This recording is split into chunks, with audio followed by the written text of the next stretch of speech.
le dragon chinois, alors que Pékin se positionne comme un médiateur ayant contribué à la conclusion d'un cessez-le-feu entre les États-Unis et l'Iran. Les médias américains font une déclaration fracassante accusant les autorités chinoises de prévoir de fournir du matériel militaire à Téhéran. Selon 3 personnes informées des récentes évaluations des milieux spécialisés, les services de renseignement américains indiquent que la Chine se prépare à livrer de nouveaux systèmes de défense aérienne à l'Iran dans les prochaines semaines. De leur côté, les autorités chinoises ont immédiatement réagi. Nous, aujourd'hui, on te remercie infiniment. Je te remercie d'être arrivé ici. Je te prie de prendre le temps de regarder cette vidéo jusqu'à la fin. Car il y a des choses dont tu dois savoir.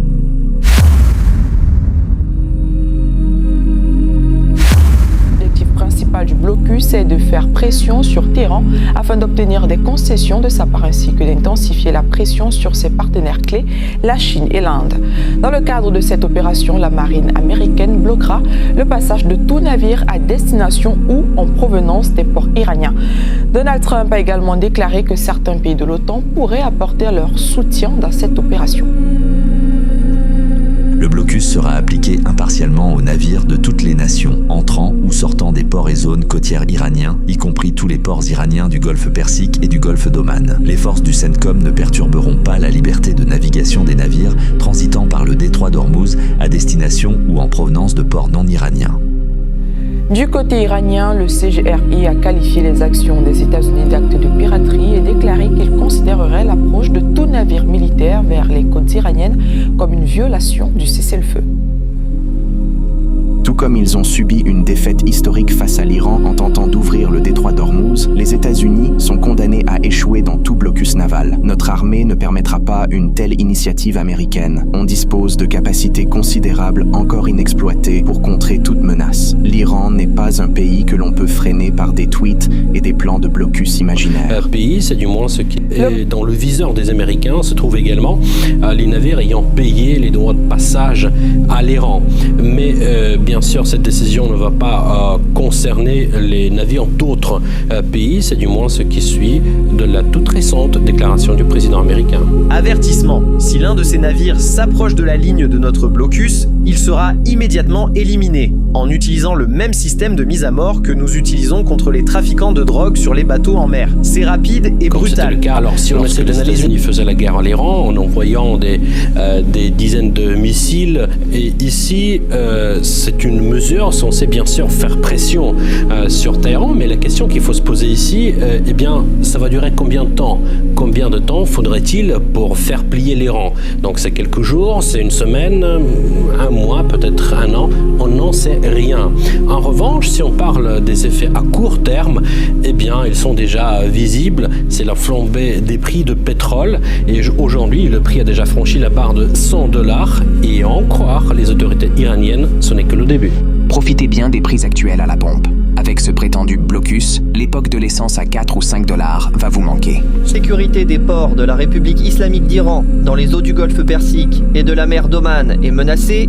Aucun port du Golfe Persique ou de la mer d'Oman ne sera à l'abri. Le vent froid a soufflé dans les relations entre les États-Unis et l'Europe après le refus de l'Europe d'apporter son soutien aux États-Unis, le soutien militaire, faut bien le dire. Et actuellement, on voit également les réactions du Royaume-Uni, le pays qu'on considérait en fait l'allié le plus proche des États-Unis, à cette décision de Donald Trump.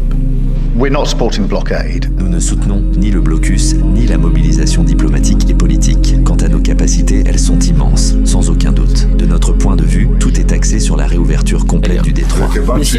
Puisque l'Iran a enfreint les règles, le président Trump a décidé de lui imposer un blocus naval. Nous soutenons bien sûr cette position agressive et nous sommes en coordination constante avec les États-Unis. Il faut dire également que dans ce discours de Benjamin Netanyahou, eh bien, elle accuse également l'Iran de l'échec des négociations à Islamabad. Et ça, c'est un point très important. Je me permettrai de m'arrêter là-dessus, car on voit les déclarations absolument différentes venant d'un côté et de l'autre.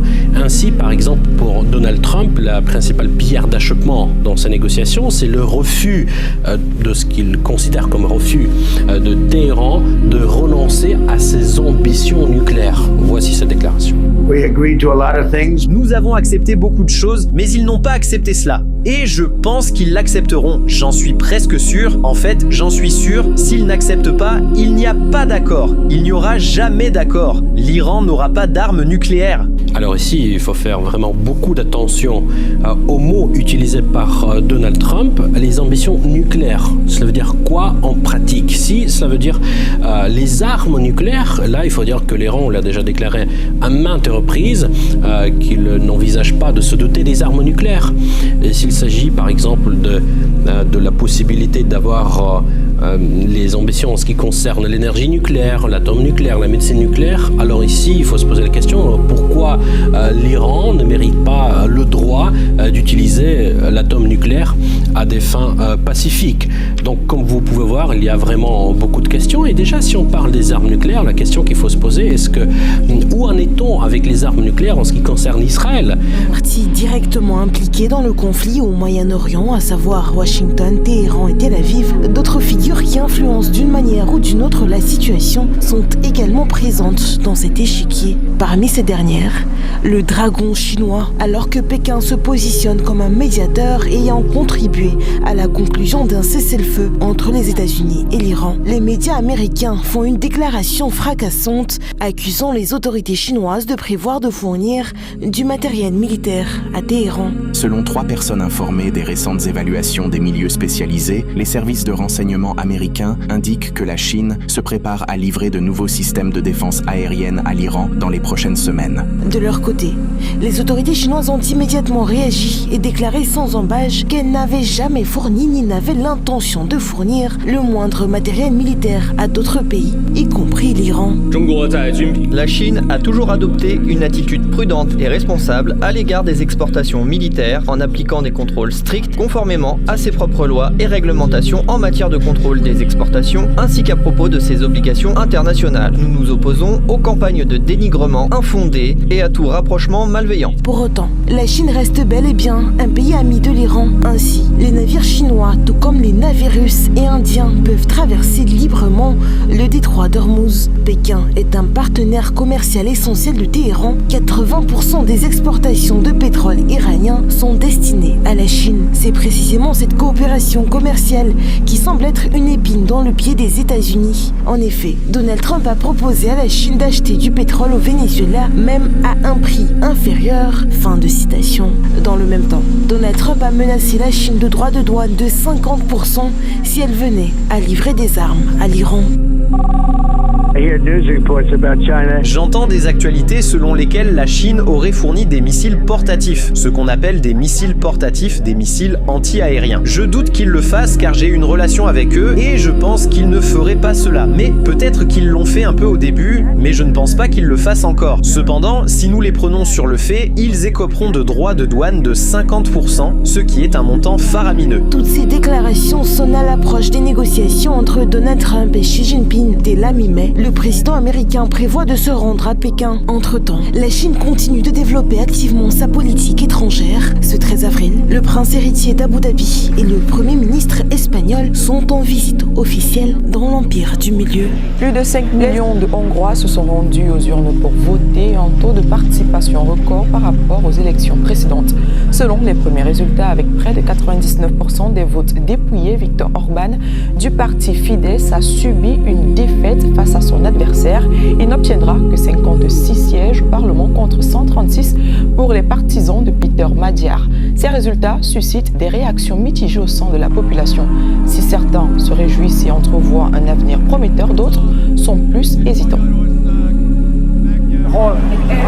Toute la nation hongroise sera très heureuse, surtout ceux qui ont voté pour le parti Fidesz, y compris mes parents. Ils voient bien que dans les prochains mois, les prochaines années, il n'y aura ni guerre ni malheur. Un avenir meilleur nous attend et nous nous en réjouissons.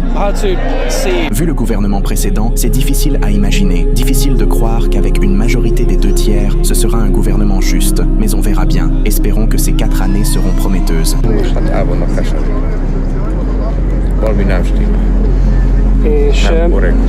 És mennyire legitim Magyar Péter, mit gondol?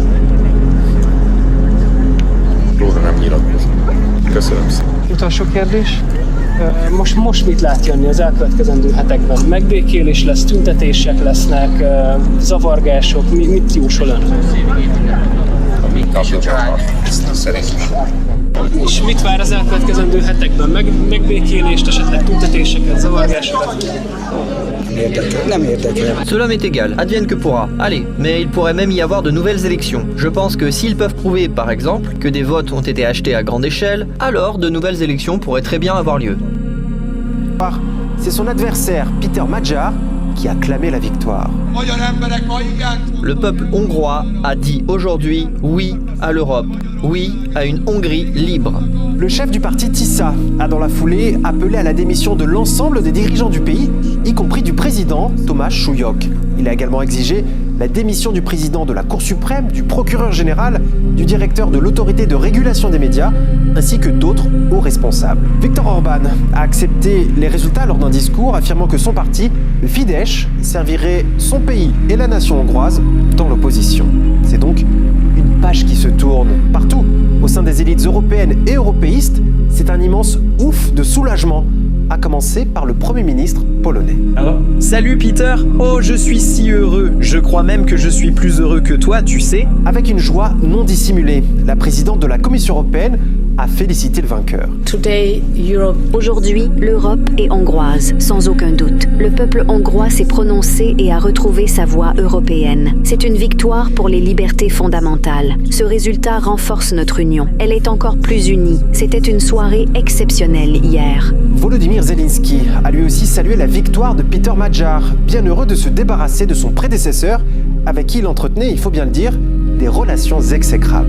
Je félicite Peter Magyar et le parti TISA pour leur victoire convaincante. Il est important qu'une approche constructive l'emporte. L'Ukraine s'est toujours efforcée d'entretenir de bonnes relations de voisinage avec tous les pays européens et nous sommes prêts à développer notre coopération avec la Hongrie. Nous sommes prêts à nous rencontrer et à travailler ensemble de manière constructive pour le bien de nos deux nations, ainsi que pour la paix, la sécurité et la stabilité en Europe. En France et ailleurs, sans surprise, c'est la défaite d'un Orban pro-russe qui est mise en avant dans les médias, au-delà de la victoire de son opposant politique. Vous savez, avec Poutine dans le titre, ça fera toujours plus de clics. Mais cet enthousiasme n'est pas non plus partagé par l'ensemble de la classe politique européenne.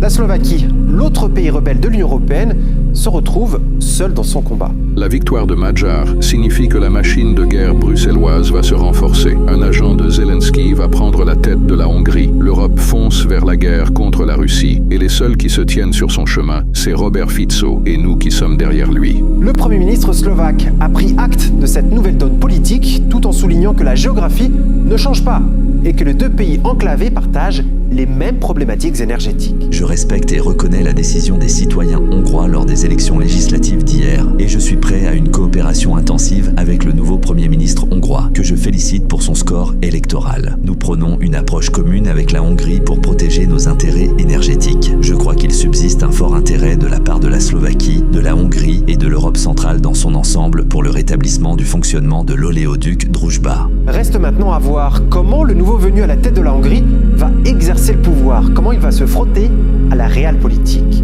notamment face à l'approvisionnement en hydrocarbures de son pays, sachant qu'il a fait savoir par le passé que la sécurité énergétique de la Hongrie était un intérêt national qui dépasse les clivages partisans. Et ses premières déclarations ne laissent pas transpirer de grands changements. La Russie restera ici, la Hongrie restera ici, et nous ferons tout notre possible pour diversifier nos approvisionnements. Mais cela ne signifie pas que nous allons nous séparer. Nous viserons toujours à acheter le pétrole au meilleur prix et de la manière la plus sûre. Il faut aussi rappeler que le nouveau chouchou de Bruxelles a passé 22 années dans le parti de Viktor Orban. Cela ne fait qu'à peine plus de 2 ans qu'il a choisi d'entrer dans l'opposition.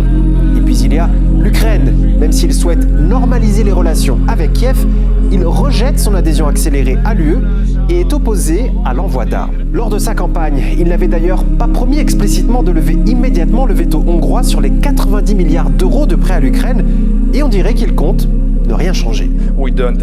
Le Conseil européen a décidé d'exclure la Hongrie et peut-être aussi la Slovaquie et la République tchèque de ce prêt de 90 milliards d'euros. Par conséquent, il ne nous concerne pas. C'est ainsi que cela a été accepté. Je ne comprends pas tout. Je consulterai les dirigeants européens afin de comprendre pourquoi il est nécessaire de revenir sur cette question. Personnellement, je suis d'accord pour que la Hongrie soit exclue de cette affaire. La Hongrie traverse une situation financière très difficile. Sa priorité est désormais de récupérer les fonds qui qui lui sont dus. Au passage, il a fait savoir que la Hongrie était prête à une coopération pragmatique avec la Russie.